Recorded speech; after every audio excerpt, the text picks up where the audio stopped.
with caution. What is up, my drunken fighters, and welcome back to another video. This time we're going to go a little bit more in depth on one of Jamie's normals that I am a big fan of and is probably worth of having its own video, just like we did about back HP and 4 HP. And this time we're going to talk about 5 HP, aka Standing Fierce. The Ip Man Punch is what I would like to call it as well. And this move is super interesting in all of its uses. It's incredible. So let's talk about this move a little bit in general. So it's 5 frame startup, which is very interesting for a heavy button. It is -3 on block. It does 3 hits. The first 2 hits are cancelable. It has juggle properties. And it is one of the strongest buttons in Drive Rush. Very hard to check sometimes. And yeah, let's talk a little bit more about that as well. So let's start with its usages in neutral. So sometimes it actually can be really good to, because it's 5 frames, to interrupt some strings of your opponent. That being said, it also has 3 hits, so sometimes, like, they all have their different active frames inside. So as you can see in the frame data, after 4 frames of startup, the first hit comes out, then there's a gap, then the second hit hits, and then there's a 4 frame gap, and then the last hit with 3 active frames hits as well.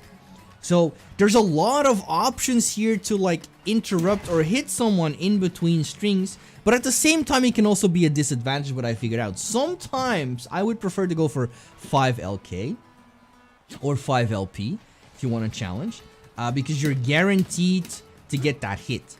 Because keep in mind, there's the 34 frame window in general, and because of all the gaps in between the 3 hits, there's a slight chance that you're going to be hit in between those strings, in between those 3 hits, and still lose your turn. But it's like, it's a double-edged sword. It's really strong in both cases. You can actually use it. So let's say we're gonna do, we're gonna do crouching medium kick, for example, I suppose. And, oh no, that's wake up reversal. We need block reversal. There it is, crouching medium kick. Let's do it after 3 hits. And let's just do that into that. So as you can see that we can still actually prevent him from doing the crouching medium kick. So still strong. And you're +3 in this situation.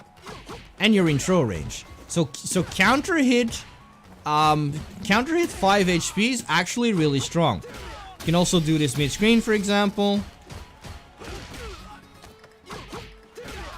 And you're always going to win that engagement, even if they're going to mash jab, because we're +3, throw is 5 frames, so you can throw them out of it. That being said, on Drive Rush, normally that doesn't work. I think it's because he does crouching medium kick.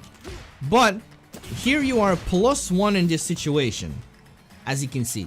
So if they want to press jab, and you press jab, you're always going to win that engagement. We can test that out as well.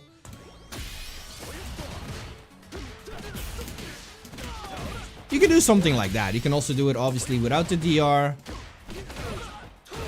There we go. And then it's still your turn to shine. So that's why it's really good as well. It's also hard to stop because of those 3 active hits.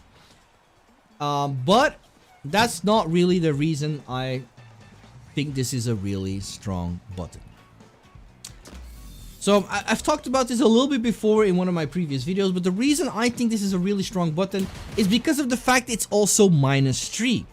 And -3 is a very interesting topic because you guys all know a crouching light punch is 4 frames. So if we are on -3, that means the first available frame, their jab is gonna come out. But that also means you all know that parry comes out on the very first frame as well. So it's very easy for you to actually go for a perfect parry after this. And from there on out, you can see your 9 frames. You can do that, for example. You can take away a lot of bar. You can get a drink out of it. You can do whatever you want.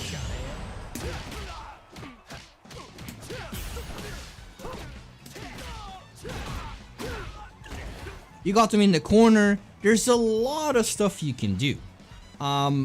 It also creates quite a bit of corner carry as well.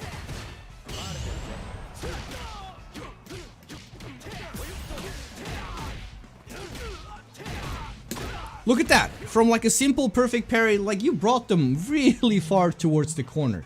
Definitely worth it. You get a drink out of it, you get a lot of corner carry. There's a lot of things you can do after that perfect parry.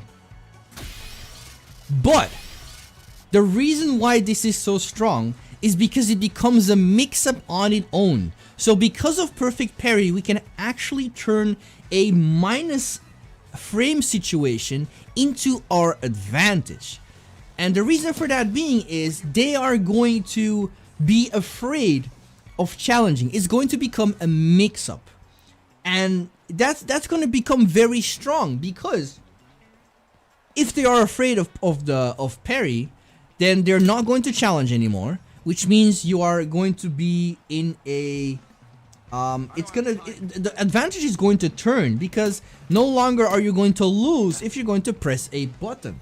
In fact, the mix-up potential was so strong that against certain opponents, I actually had the opportunity to go 5 HP, which is -3, and they were afraid of parry, so they walked back, and I went straight into 2MK. Imagine, after a minus situation, going for 2MK, they got hit low, and I had the upper hand once again. So it becomes such a strong mix-up. What you have to be aware of, though, is people can catch on to that and go for walk-up throw. Because they know you're in a minus situation, they're going to know you're going to try and parry. But if that happens, then let's say he actually goes, I don't think I can do like walk-up throw. But what you can do then is just go straight for jab. Do something like that, for example. And that's going to beat their walk-up throw, because they still have to walk forward. As you can see, they have to walk forward and throw you. And that's where they lose that +3 advantage that they normally have. So super strong.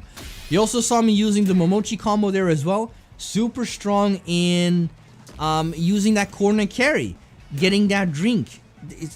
Juggle opportunities are through the roof with this character as well. There's also one cool combo. There's a couple of combos you can do actually. It also has some usages for level 3.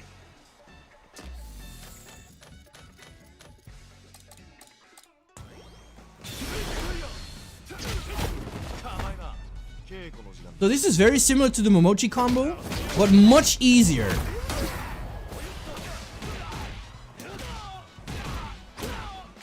So you can actually hit 5 HP so easily and so early as well.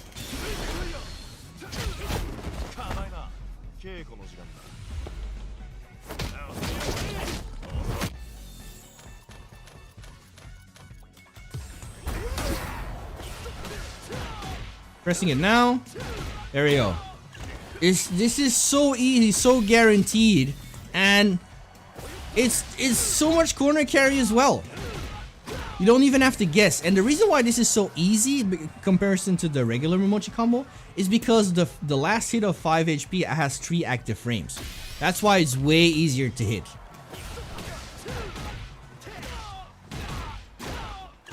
Gets you a drink. Gives a lot of corner carry. So if you do it from like mid-screen, for example, almost mid-screen, we're still on our side of the map.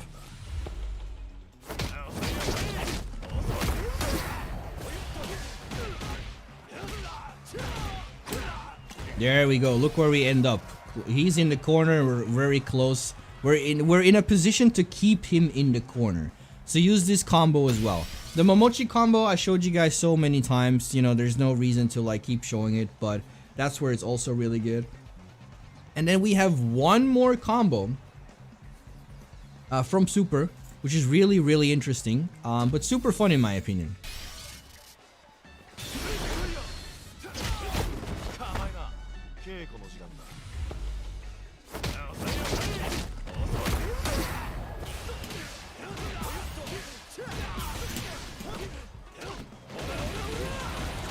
There we go. Super cool combo. Probably the most optimal you can do if you're not close to the corner. So actually just mid-screen follow-ups after level 3. You want to spend all your bars. It already does 5,200. If we're at level 4, for example, let's say we have the best opener we can get. So imagine we block like an ODDP in the corner. We get punish counter.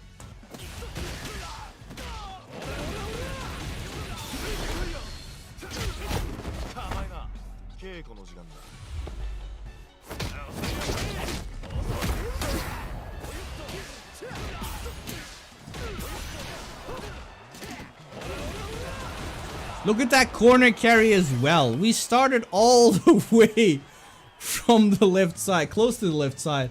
We still get a 6,380 damage out of it. And you get the corner carry eventually. Also keep in mind your plus 33. Because you hit Bakai airborne. So that means you can actually get like a meaty dive kick afterwards as well. So yeah, 5 HP just becomes such a strong tool. It's also really good in punish counter as well. You can still get combos off of it.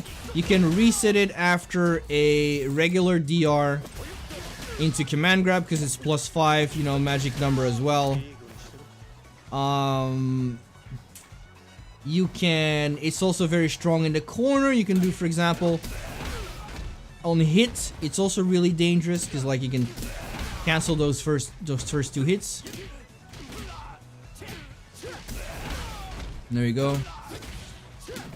Get some drinks off of it. Also, same situation. You can also in the corner, if you dash forward, you can go for 5 HP into a drink as well. So that's actually a good way to get a drink without spending any DR.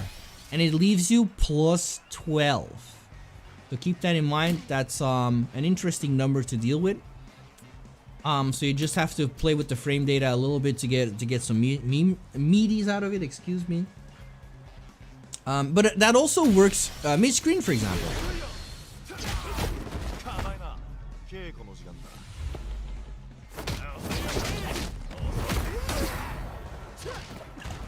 There we go. You can still get that drink mid-screen as well.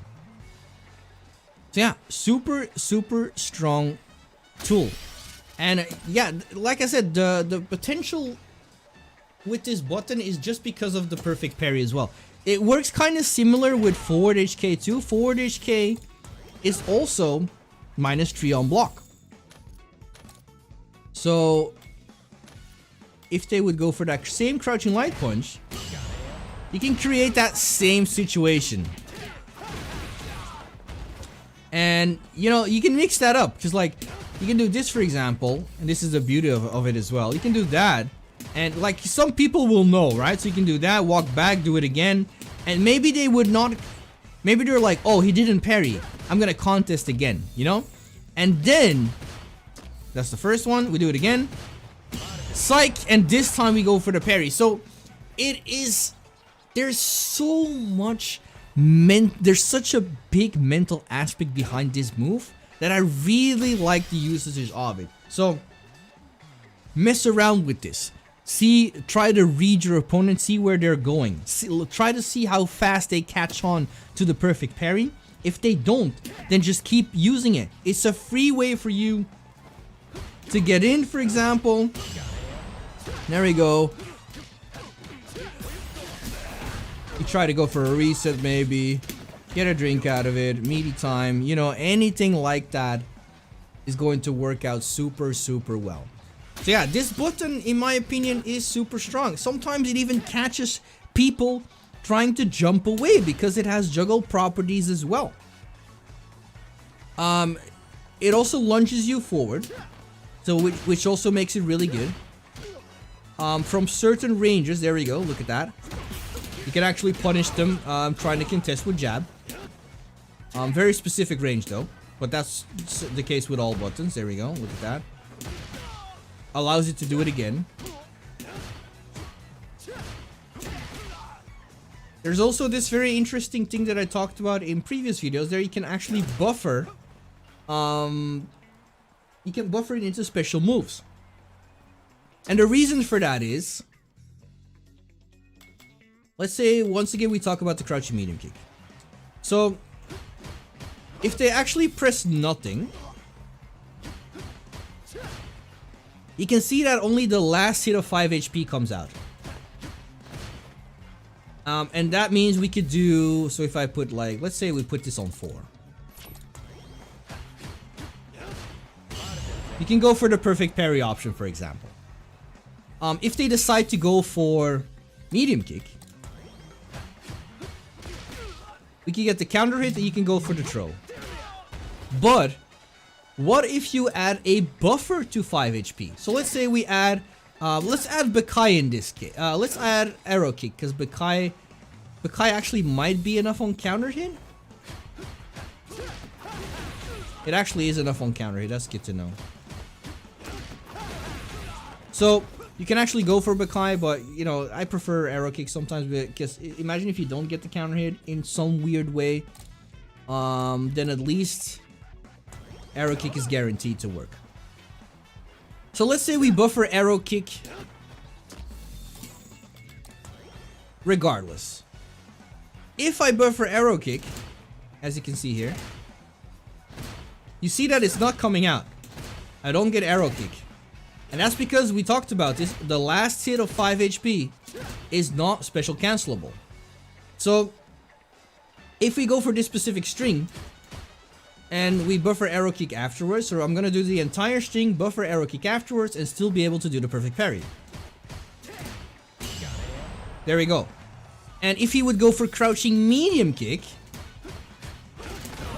there we go. So because he's actually throwing out a limb at us, the first 2 hits of 5 HP are going to connect instead of the last hit on block.